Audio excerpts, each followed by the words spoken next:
Good afternoon from New York City, from the Romanian Cultural Institute, to all our viewers in North America, Europe, Romania, and anywhere in the world. Thank you for tuning in at the new edition of the Leon Ferraru conferences, one of our permanent series dealing with topics relevant on both sides of the Atlantic and showcasing Romanian expertise in all things American. Internet and social media have demonstrated, among other things, their potential to bring us together, to enhance social and political participation, to increase our efficiency and productivity. At the same time, internet and social media are rife with fake news, disinformation, conspiration theories, with lies and hate that are shaking the foundations of our societies and are threatening our democratic institutions. We visit the dark corners of the internet. We are exploring the dark side of communication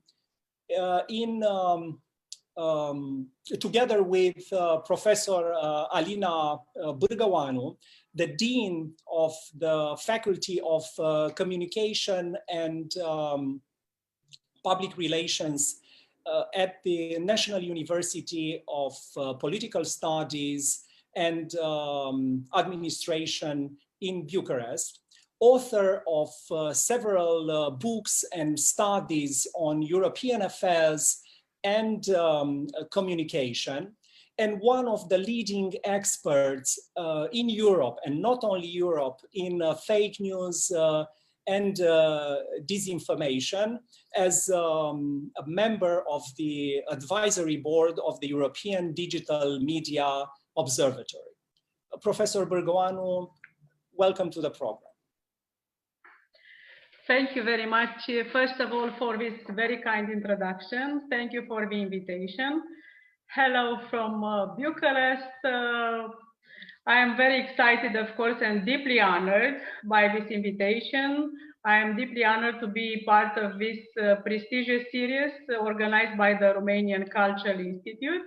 And I hope that today's conversation will be up to the presentation that you made, for which I am deeply, deeply thankful. You have made a very challenging introduction to our conversation. It's always like this. Yes. The subject is fascinating. I could say that I am fascinated by the subject.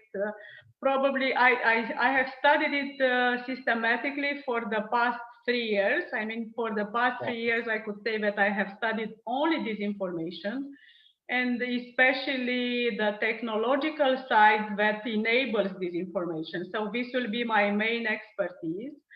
My background in general is in communication and mass communication, so my interest for fake news and disinformation didn't come out of nowhere. I was lucky enough in 2018 to become a member of the high-level expert group on fake news and digital disinformation. That was an advisory group that was created by the European Commission. And that was a boom in my professional career, in my theoretical inquiry. I had the luck, I could say that really I was lucky to be part of the conceptual subgroup. And in this group, I worked with prestigious authors. I have worked with 𝗱𝗲𝗀𝗀 from Harvard University, from First Draft. And I took from her passion to study the technological changes brought to the information ecosystem. So again, I was very lucky. I was probably the right person at the right time. And if we look around and if we discuss about the pandemic, if we discuss about elections, probably about US elections included, this topic of disinformation, the relation between mainstream media and technological platforms is, I would say, is probably not number one. This will be too much pro domo, but it is, I think it is among the top 3 concerns in the American conversation that I'm watching very, very closely. So thank you very much for this invitation. And again, thank you for this kind introduction. And I hope that I will be up to your very kind presentation. Oh, definitely. So I think we are lucky and excited to have you in the program. Evidently, you are one of the most prominent experts in the field of disinformation and fake news. We have prepared a lot of information, a lot of questions for you, because we also believe that this is a very topical discussion. It's very timely now to talk about disinformation and fake news, because it has permeated all our lives now more than ever when we are spending most of the time online. Your latest book is called #Fake News, The New Arms Race. What weapons are we talking about? What wars are we preparing for? Are we at war? Thank you very much, first of all, for paying attention to my book, and also for paying very good attention to the detail that the title of the book is not Fake News, The New Arms Race, but it is #Fake News. Right. There are very few people who noticed. I mean, the hashtag is not a visual in order to sell the book more easily, but it is put there on purpose. Find it more easily on the internet, right? Yeah, and I mean, there are many people who ask me, I mean, what is your book fake news about? And it is not called fake news. It is called #Fake News. Because from the title, I wanted to underline the idea that what I study is a completely new technological environment. So probably this will be the main topic of our conversation today. The way I see things is that we are dealing with a completely new information ecosystem, which is dominated by the rise of internet and by the rise of platforms. So I think, in my understanding, we are dealing with a completely new phenomenon, with a phenomenon that is evolving. I mean, we have just adapted to Facebook, and then we had to switch to other platforms. In Romania, the young people say that Facebook is an old application where old people fight all day long. So this is the definition of the Romanian youth. I would dare say that it is the same definition for American youth. So we have just adapted to Facebook, and then we have immediately become obsolete. Now we have to switch to Instagram. Then we have to switch to WhatsApp, to mobile applications. So it is a completely new technological environment that is completely changing. And coming back to your question, what arms race I'm talking about, whether we are talking about weapons, of course, this is a metaphor. And like any metaphor, it is imperfect. It tries to suggest things. I try to remain positive, but I think it is an apt metaphor. I think that there is a huge fight for interpretation, for a battle of narrative, that I call it in different studies. There are different phenomena that are happening all at the same time. As I have said, the rise of platforms. The second is the loss of monopoly from the Western sphere in the field of communication. There are more and more determined intrusions or inroads made in the global public space, made from non-Western actors. And I'm not talking about the usual suspects. I mean, this will be an oversimplification. But I think that the global space as such is much more fragmented than it was 20 years ago, 10 years ago. And in this context, I think that there is a huge battle for people's mind. And this battle is very, very personalized. I mean, by technological means, various interpretations, even various facts can reach directly into our news feed, directly on our mobile phones. And since this communication is so direct with people's minds, it means that they become the new battleground. So again, I am an optimist by heart and by training, let's say. I'm using a metaphor with weapons, but I don't think that we are at war, but there are elements of information warfare, that for sure. Psychological operations, battle for interpretation. But again, I think that the big change was brought about by the amazing rise of platforms. I think that they completely changed everything related to the information space. You mean social media platforms, social right? Media, the fact yes. that we have access to platforms where we can express ourselves, when we put in circulation whatever we want, we can connect with others, we can distribute what information we want. That's the platforms. And also, let me go back to what you said in the introductory statement, which was a very valid point. Of course, the social media platforms have brought out an amazing pace of innovation. I mean, it is amazing what we can do. For example, the two of us right now. I mean, we can have engaged in this conversation. We are on one of these platforms in the end. Yeah, thanks to platforms. I mean, I'm a techno enthusiast. That's for sure. One of my mottos is in love with technology. At the same time, I think that for the past 3-4 years, and especially in the context of the pandemic, I think that most of the people have come to realize that platforms and social media are double-edged swords. I mean, I'm not demonizing the platforms. This is far from me. But I think that their tremendous success needs to be acknowledged. And at the same time, the fact they have changed the information environment with some dark side, this also needs to be acknowledged. Fake news, disinformation in the internet are everywhere. Some people even talk about a epistemological crisis. Whatever happened to truth? The truth we used to know, and the way we understand things, the way we interpret things, the consensus around important facts of our life and our thinking. What happened with the truth? I think that everybody who is watching us is familiar with the catchphrase, we are living in a post-truth era.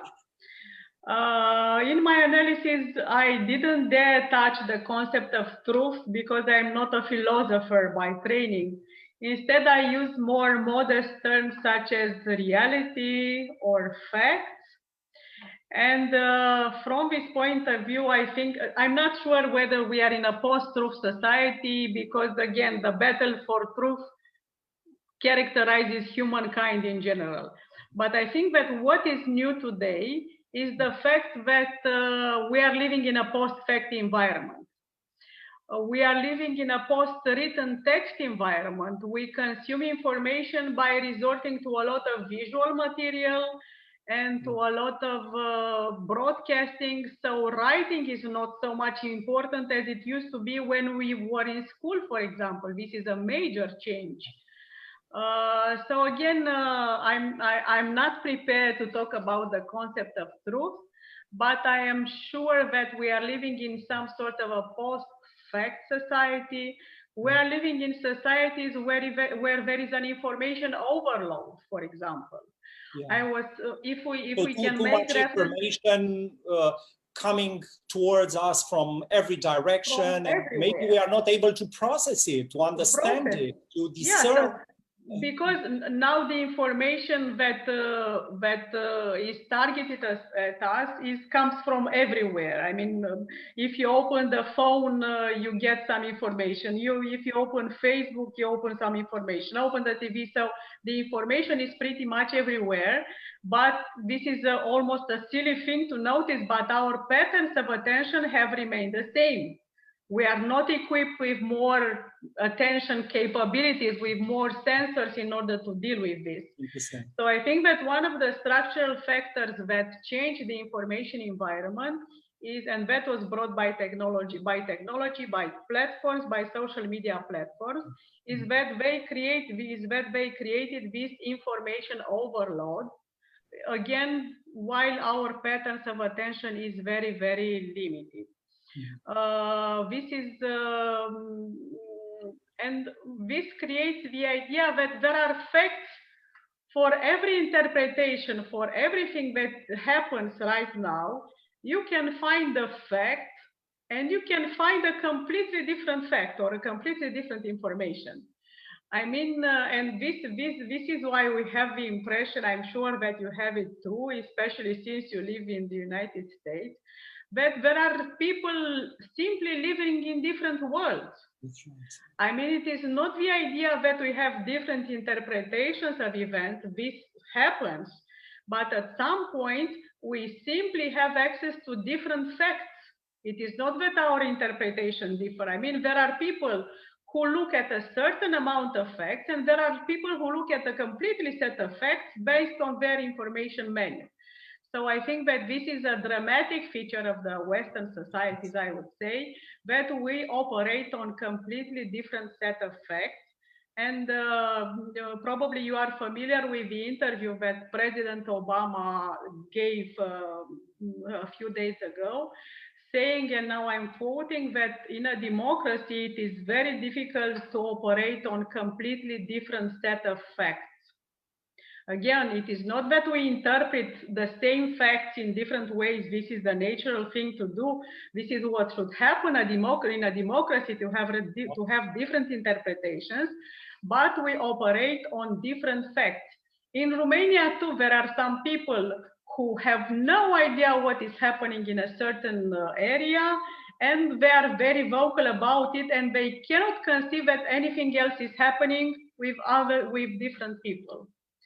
And I think that this is definitely probably not created. It was not done on purpose by technology, but it is definitely enabled or accelerated by technology. So do you think that this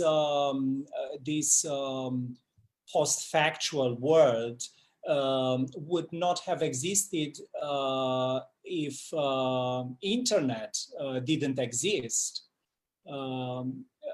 Not that we, again, and thank you for pointing out that we are not demonizing technology. You are at home at the Romanian Cultural Institute in New York. We love technology and use it. We use it all the time intensively.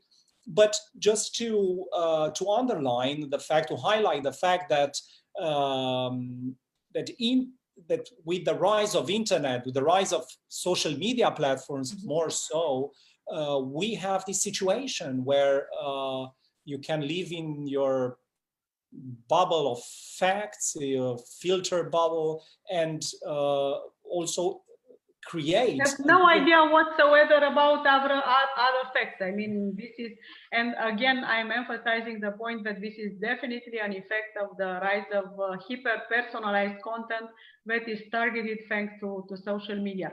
Because, for example, when the television was the main actor in the information space, we all looked at the same television, and again, we were free to make our own interpretation. But basically all of us in a society looked at the same facts that were broadcast by television.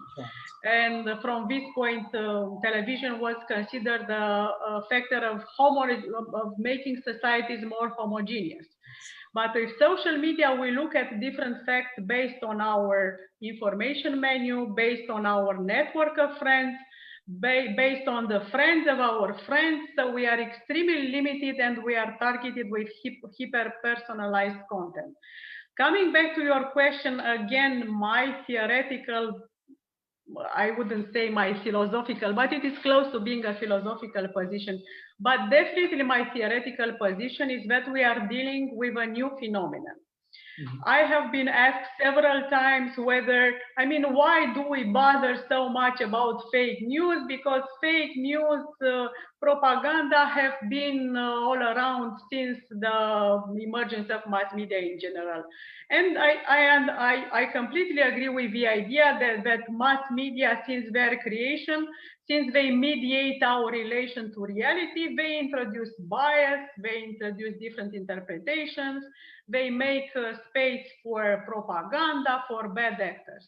But what I'm saying is that we are dealing with a different phenomena, because it is not something that we have seen to live in what I call computerized reality. And another term that I use is disinformation 2.0, in order to underline the fact that we are dealing with a new information environment, which is big data driven, which is platform driven, which is based on recommendation algorithms, and which is increasingly based on machine learning and artificial intelligence. Again, coming back to what I said a little bit earlier about the pace of exchange, we have just adapted to Facebook and then had to switch to other platforms. And now we are concerned about deep fakes. And then we are concerned about fake music, about fake writing, and all kinds of applications that create a pseudo reality. It is a computerized reality. So it is I think it is a qualitative change, and I like the term that Niall Ferguson, the famous British historian, uses, the term fakeitocracy. So we are no longer living a democracy, but in a fakeitocracy. And he did it before the elections in the United States. I mean, he didn't talk about the news, but about the fact that the whole environment is invaded by technology, and again create this kind of pseudo reality, a reality that is dominated again by artificial intelligence, by algorithms, by big data, and that create this very dramatic effect that we have the feeling that we live in different worlds. So do you think, because you brought up the idea of propaganda, and of course there is a lot of black propaganda, I would say, because it can be of several colors, I would say, but the black propaganda based on disinformation and fake news or abusive interpretations or outright lies. Do you think that propaganda as we know it has been radically transformed by the new technological means? Is there a sort of technological enhancement, or this is a new kind of beast, radically different than that came before? So here we have come to the point when our conversation becomes more difficult or more challenging, which is very, very good. I think that propaganda, just like communication, just like disinformation, is a new phenomenon. We are talking about digital warriors, about computational propaganda, about the battle for coming with interpretations with altering reality. So I think that the techniques of propaganda, of course, are pretty stable. I mean, presenting the world in black and white, for example, this is documented as a classic propaganda technique. But what is new is that this kind of technique is coupled with technology, and right now the technology can clearly divide the world in black and white. I mean, if we're living in a certain bubble, in a certain thought bubble, filter bubble, we see the world, our world, as being white, and the world of our enemies as being black. So it is more than a pure propaganda technique, but this is a thing that is enhanced by technology. And this kind of bubbles create straitjackets, and they are difficult to get out of. I mean, this is the problem, because again, we had the elections in Romania too. We had local elections, and I will take the liberty to make references to this moment because this is a little bit safer. And there were some challenges in Bucharest, which is a big city, some legal fights. And the legal fights were amplified by the fact that the vote was split almost 50-50. So that was an indication of polarization. But the legal fight was made very ugly in the public space because the people who voted for one candidate simply couldn't conceive that there are people who voted for the other candidate, because they were very sincere in their outrage, because they said, but I have never met a person who voted for person X. And again, they were deeply sincere, and I think that in their digital world, indeed, they have never met a person who voted for the other person. And again, probably the example became a little bit fuzzy because we were talking about propaganda, but I wanted to make the point that now technology really captures us in some information straitjackets. Based on our digital fingerprint, the algorithms behind know our preferences, know our biases, and they simply nurture them.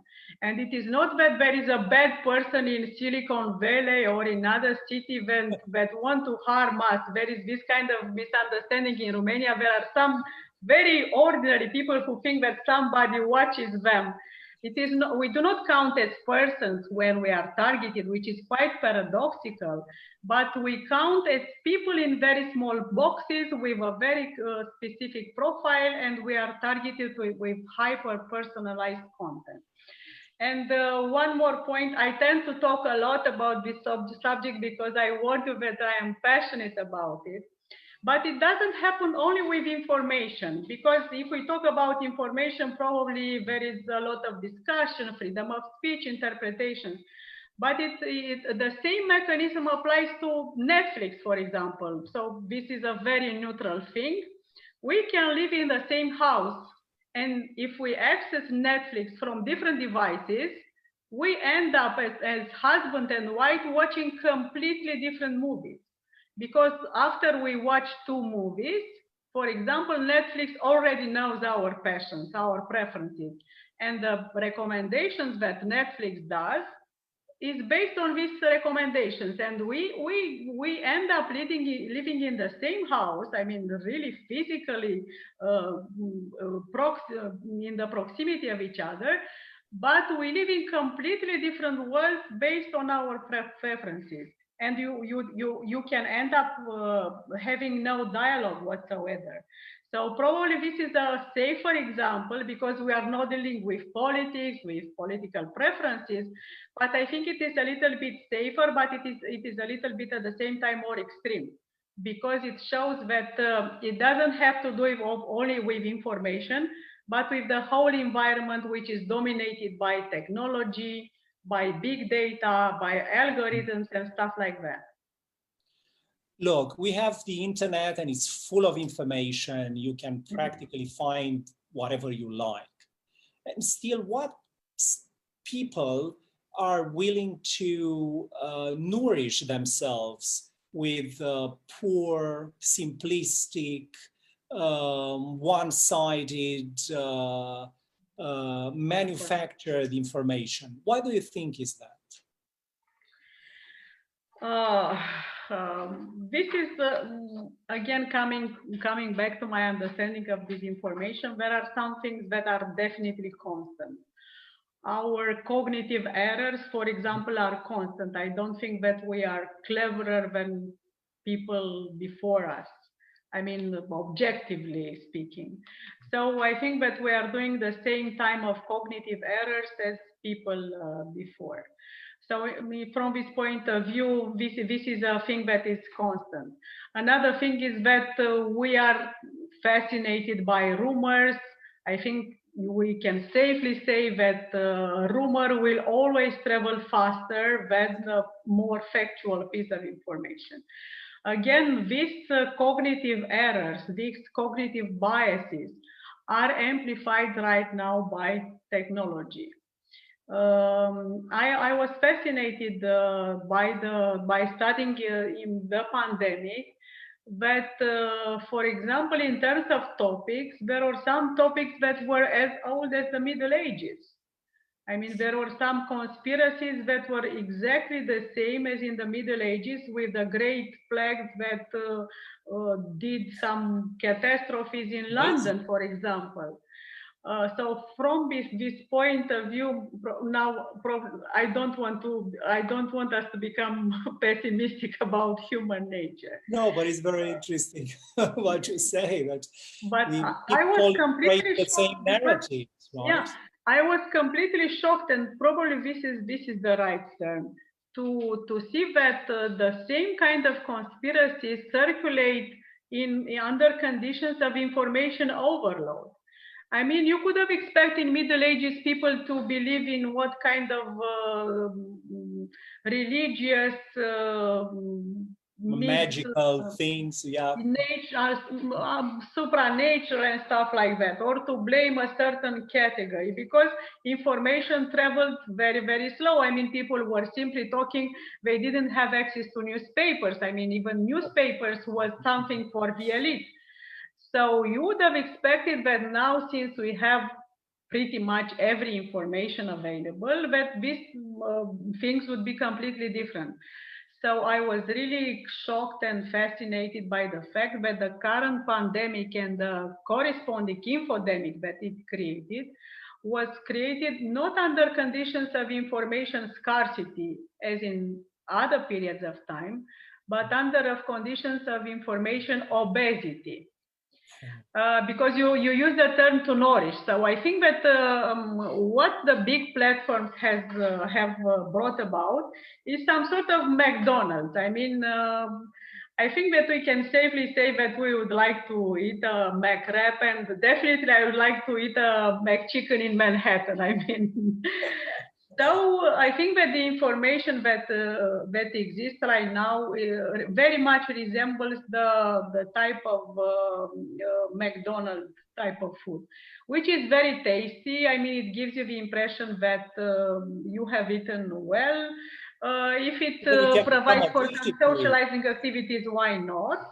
But in the end, of course, they prove very bad for your wealth and also for your health and also for your looks. And the metaphor, the eating metaphor, I think that is very, very appropriate. And thank you for bringing this term nourishing, which inspired this discussion, because I think that this kind of information compulsion at some point is very similar to information disorders. And I think that during the pandemic, especially at the beginning of the pandemic, I think that a huge number of people experience this kind of addiction to information, like an addiction to food. And of course, with this kind of influx of information, all kinds of crazy manufactured ideas came in, because it was simply an influx of too much information. From this point of view, some of the recipes in order to deal with infodemic, with dealing with disinformation or even with propaganda, is paradoxically to consume less information, which creates a very big difficulty for fact checkers, because fact checkers, for example, are supposed to say that let's bring more facts to the table. But again, this creates a huge paradox. And one of the recipes that are recommended by 𝗱𝗲𝗺𝗏, for example, that I mentioned in the beginning of our conversation, is to take a pause. She even did this kind of comparison that, for example, in order to feel full after you eat, you have to wait for 30 minutes. Because if you do not, otherwise you won't stop eating. And she suggested that when we use Facebook, for example, to have that kind of 30 minutes break before I have any kind of reaction on Facebook, in order to allow for some time to relax, to put my emotions on still motion, and not to react immediately. So we made a lot of jokes about this suggestion that we should have a 30-minute break before we leave the table or before we engage on Facebook. But at some point, there was a very serious discussion with Twitter, for example, to have that kind of feature, not to allow immediate reaction, but to allow for some delay. So again, the ethic metaphor is very, very useful for our conversation, because again, the phenomena that we are talking about, whether we call it fake news, disinformation, propaganda, has to do with information overload and with too much information. It's very interesting, your comparison. I think it's very apt. We promised ourselves that we would invite many of our interlocutors and also many of our guests in New York City or elsewhere in the United States when this is over. So I want to make a promise for the record, not only that, you know, to launch an invitation, but also to promise you that you won't have a hamburger that is less nourishing than it should be while in the United States and while working and collaborating with us. But aside for the joke, when we are consuming internet content, do you think, you know, people in general would like to be more entertained, more amused than, let's say, better informed or better educated about things? Do you think there is a bias there also? Again, I think that this comes to human nature. This is why, starting with television, the notion of infotainment has been emerging. I mean, and I think that a lot of the broadcast content has to do more with entertainment than with information, that's for sure. But I think that what is different again is that facts have become very entertaining. I mean, probably you are familiar with the surge in viewership for platforms in general, for alternative platforms, for mainstream media, for alternative media, and people consume a lot of facts. I mean, this is completely different compared to 3 or 4 years ago. So it is much more, because if we make it that a little bit binary, some people want to be informed, some people want to be educated, and the other side wants to be entertained. I think that this will make a very simple situation. But I think that what is fascinating with the new information ecosystem is that facts sell a lot, especially under conditions of emotional anxiety, emotional stress. So again, I had a look at some figures about the surge in viewership, of course, in the context of elections and the pre-electoral moment in the United States. And it is exponential for sure. And people consume facts on this kind of platforms, whether they are mainstream, such as Facebook or Instagram, or they are more on the fringe. Probably right now, probably you are familiar with the fact that some of the more fringe platforms are definitely on the rise, increasing their viewership 300% in about 1 month, for example. And on these platforms, it is, people do not watch movies, but they watch facts, pseudo facts, manufactured facts, something else, yeah. Yes, something that mimics what we call facts. But again, I'm very fascinated by the fact that facts sell a lot in these days. And in Romania too, I mean, there are big televisions that do not sell entertainment, but they sell facts, interpretations, stories, claims. All in one package that are all in one package, yeah. You are, because you mentioned traditional media, in your research, you have always been very careful to distinguish between traditional media, traditional ways of conveying information, and new media and these social media platforms. And you talked about gatekeepers, talked about people that have edited the information, have applied a standard for facts, for truth, for reality. Do you still this I don't know, this difference between these two media is still valid? Because we see that even the traditional media is somehow permeated by disinformation, by fake news, by all this media madness, I would say. So thank you very much, and again it proves that you have definitely paid attention to my work, which is of course a flattering thing, and especially to my written work.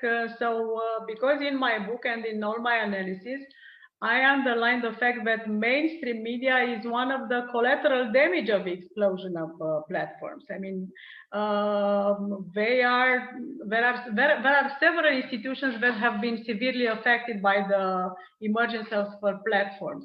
One is mainstream media, another one is other hierarchical organizations such as political parties, for example. Or the family structure, the community structure. So definitely mainstream media were not victims, because I do not have to pity them, but there was some sort of collateral damage in this fantastic evolution of platforms. So I made the point at the high-level expert group and also at the level of EDMO, European Digital Media Observatory, that the nexus of the problem has to do with the digital environment. So because mainstream media, again, the techniques for propaganda, for disinformation used by mainstream media are pretty much well known, but with the digital environment, it is something completely different. So I argued in favor of the idea that we should focus on the digital environment, because there is no transparency about funding, for example. With mainstream media, well, of course we have our preferences, but there is a lot of transparency about mainstream media. You know who the ownership is, you know who the editors are. In the United States, there is this habit of, for example, when there are elections, when people very publicly express their endorsement of a candidate or another. So from this point of view, there is a lot of transparency. Right. This kind of transparency is completely absent in the digital environment, where you can have bots, you can have fake accounts, you can have trolling farms, you can have artificially generated engagements, and these are not regulated at all. So again, I think that the core of the problem has to do with the digital environment. By this, I do not mean that the mainstream media are not part of the disinformation game, because they are. But again, the core of the problem has to do with the digital environment. Now I'm fascinated by another thing, because I have promised you that I'm watching these things very, very closely. I am passionate about the thing that now we are talking about mainstream platforms and alternative platforms. So the old distinction that we made between mainstream media and social media now has moved to the social media field as such. So Facebook is a little bit of a, without the pejorative meaning of the Romanian youth, but the platform is some sort of a mainstream thing. Yeah, whereas there are some platforms that are coming from behind and that are even more hyper-personalized. They go directly to your mobile phone, and they target, they can do geo-propaganda. I mean, they can target depending on your geographical location, depending on the places that you have visited. So again, I'm fascinated by the fact that the old distinction between mainstream media and social media has moved right now in the field of social media as such. With a lot, again, what we consider to be hyper-personalization with Facebook or with Google is like childhood or age of innocence, to use a famous title. This is frightening, Professor. This is really frightening. But look, you know, because it all comes down to what President Obama said, and of course, I think that he is a prestigious figure above all kind of doubt. And I was struck by his statement that in a democracy, it becomes increasingly difficult to function if we operate on different facts, different set of facts. And again, this feeling that we live in different worlds, that there are people who are not like us, is created by many things, by inequality, by social inequality, but I think that the technological factor definitely plays. Yeah. We live in a cyberspace imbibed by disinformation and fake news, as we have been discussing, and it's obvious. Where do you see the remedies? Because as a European Union expert, as member of a lot of high-level groups that deal with this phenomenon, probably you might have thought a lot about these things. Why are we to do about it? Just to disconnect from social media or the internet, to police the internet, or to apply, I don't know what kind of censorship algorithms? What is the solution to this problem? So this idea of shutting down the internet only visits me when I have a fight with my daughter because she spends too much time on her mobile phone. So I must confess that at some point I am visited by this idea. I mean, let's shut down and let's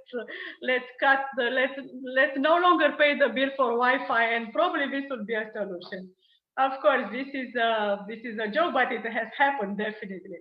So the solution is not to have. Yeah, probably every parent can recognize this kind of pattern. I will throw your phone out of the window. I will no longer pay the bill for your mobile phone and stuff like this.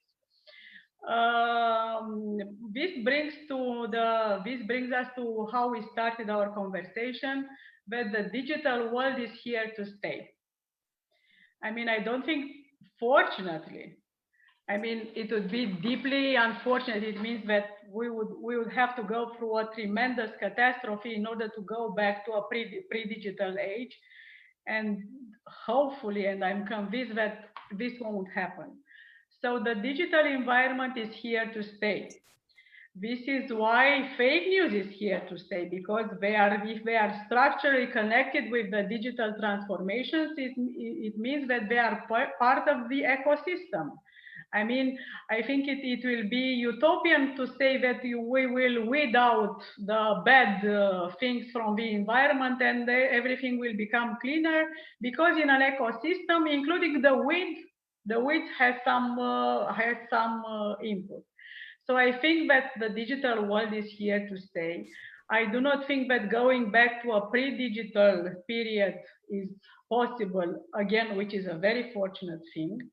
And I think that from this, we have to start with the discussion, what to do from here to where, again, another famous title.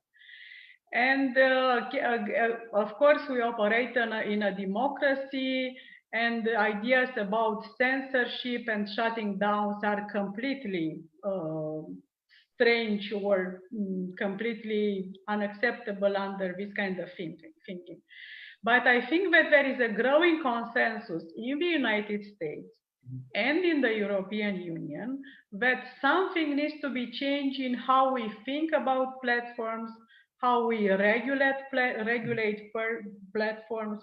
I am very familiar with the discussions in the United States about Section 230, about the Decency Communications Act, that provided initially some legal shield for platforms in order not to hold them responsible for the content that they host.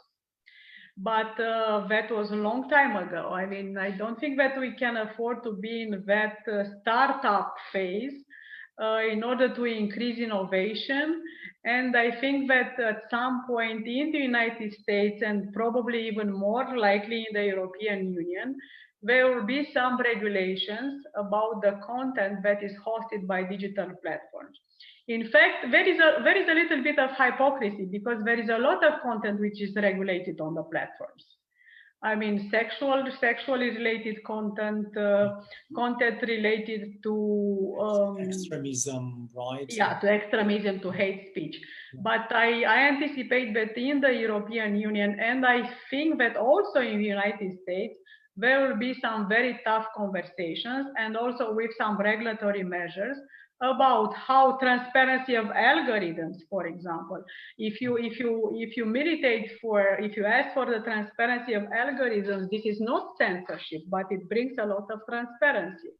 A lot of transparency about how recommendation algorithms function. You know that Google is under a lot of scrutiny in the United States and the European Union about how it functions and what damage it can do. And talking about hyper-personalized content, let me give you a very example which is really amazing. I have recently found out that the searches that you found on Google depend on your history of searching on a certain device. So if I do a certain, if I do my regular searches, I mean, I think that I can make at least 10 searches a day, and I do this from a computer and I make the 11th search, I will come up with a result. If my colleague from the other office does a completely different set of searches, and at some point it does the same query as me, the answer can be completely different, which again is simply amazing. Algorithms and big data, right? Yeah, so the result of the searches are influenced by our searching history. This is why there were some people saying that in order for Google to become a little bit less monopolistic is to not to record this kind of search history. I mean, if I search something, this shouldn't be recorded, and every time I do a search to start from zero. So that was this is an example of a structural solution to a structural problem. So the problem is not to impose censorship, of course, not to shut down, but again to think. Yeah, and fortunately in the United States, I think that was one of the fewest, tiniest subjects on which there was some sort of consensus in the political conversation, of course, for different reasons. But I think that there is a consensus. This is how I see it, and this is how I saw it while I was in the United States in 2018 and 2019, that there is a growing consensus that we should do something about how we think about platforms, how they are regulated, of course, preserving the freedom of expression, freedom of speech, which are sacred in a democracy. Yeah, it's a fine line, but we have to do it because otherwise we will face the same things over again, and that will be detrimental, of course, to the way of life and our institutions. In your research, while studying or researching disinformation, have you ever been frightened that you were under threat of doing that or exposing some disinformation schemes or approaches? Is there a risk in doing that? There are risks, there are dangers in dealing in making fact-checking as your main profession, let's say. I think that are structural risks, and I will insist more on this. There is the risk that your work is weaponized, is used for political purposes. There is the risk that you amplify some bad actors. I mean, if I draw attention to the point that these are some toxic narratives, for example, and these are some sources of amplification, immediately I can create some sort of a public curiosity. And there is a danger that, not me, I'm using the I as a more engaging way of, I'm not talking about me as a person, but if you signal some topics which are toxic, for example, some claims that are counterfactual, and if you underline the voices, you create attention around them. and you bring them to the mainstream. So this is why there is a very, you have to be very careful when you debunk things, not to amplify them. There is a very red thin line between debunking in order to bring some clarity and debunking in order to create some more noise and bringing more attention. At some point, I published some report, and there was with some indication of some narratives, with some indication of actors. And of course, I'm sure that these kind of actors enjoyed a surge in their attention because they were brought to the surface. So there is a danger or the risk, let's be a little bit more neutral, that you add to the noise and you add to the amplification. Of course, at some point there could be personal risks. Your reputation can be put on the line. You can become part of some demonization games. This is why you have to be as neutral as possible, as factual as possible. And I'm trying to do so. I'm not sure that I have managed all the time to maintain neutrality, but I tried to be factual. And again, I tried not to add to the noise. And now I was talking about me as a person. We know that the internet is sometimes a battlefield, that there are hostile operations, that are actions taken by various actors against others. How prepared is the West, I mean the Western world, and Romania is included, of course, Romania, European Union, the United States. How prepared do you think we are to sustain these attacks and repulse them? If we had this conversation 1 year ago, probably I would be more pessimistic, and probably you would have been more optimistic. I'm not sure. This is pure speculation. I mean, it is not factual at all. But I think that without going into silly phrases that any crisis is an opportunity, I think that the pandemic and the fierce fight for interpretation has brought a lot of awareness about the power of platforms of the internet to bring also bad actors and bad information in the information public sphere. Because the pandemic has to do with something which has to do with science, with facts. There are facts about viruses. There are facts about vaccines. These are not interpretations about our political values, where again we could have endless conversations, and it is legitimate to do so.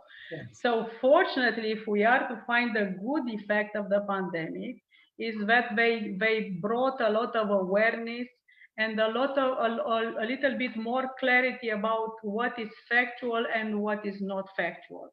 Because again, the fact that the pandemic has become so politicized and so polarized is again a fascinating field to study.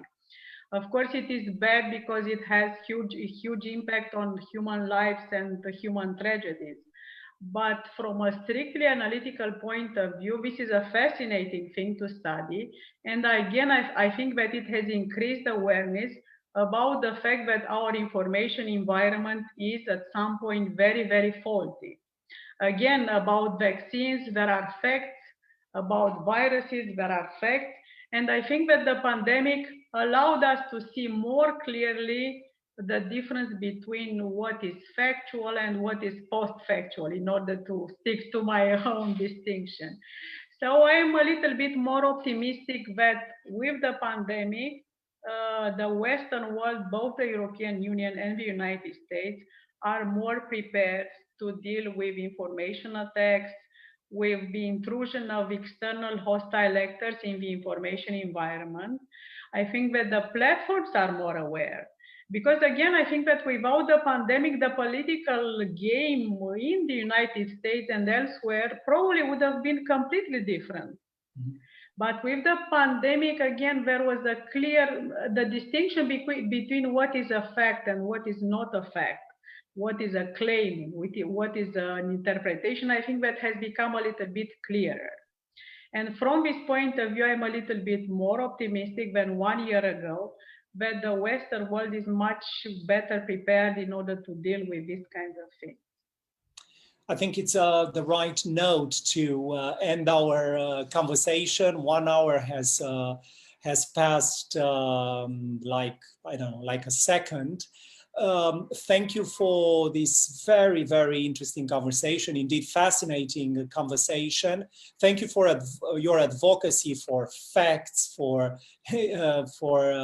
just interpretation, for looking at the information in a more sophisticated way. And more patience. and also, I'd like to assure the viewers that that your expertise, as it has been demonstrated, is very factual. It's quite a fact, and your research is just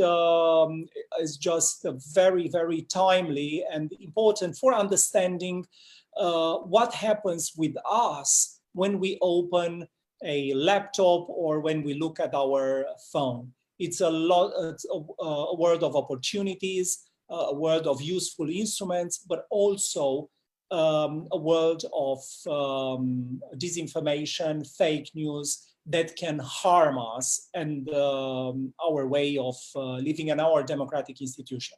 Professor Bârgăoanu, thank you again for being with us this afternoon or this evening in Bucharest. Thank you very much, and all the best from Bucharest, and hopefully our next conversation will be soon in New York. I mean, this is not self-invitation, but I'm only expressing the confidence that the pandemic will end soon, and somehow we will resume our normal life, professional, social, personal. So again, this is not self-invitation, but I definitely love to come back to New York and to see the old, lively and exciting city. It's the invitation is open. I make it on the record. You are always welcome when all this pandemic that is still raging on is over. Thank you, our viewers, for your patience and for your interest in not only in the 𝗱𝗏 conferences, but in all permanent series that we are running at the Romanian Cultural Institute USA online version. Thank you, Transconcentric, for co-producing with us this series. There are many interesting contents coming on this platform, so don't go away. Thank you. Thank you.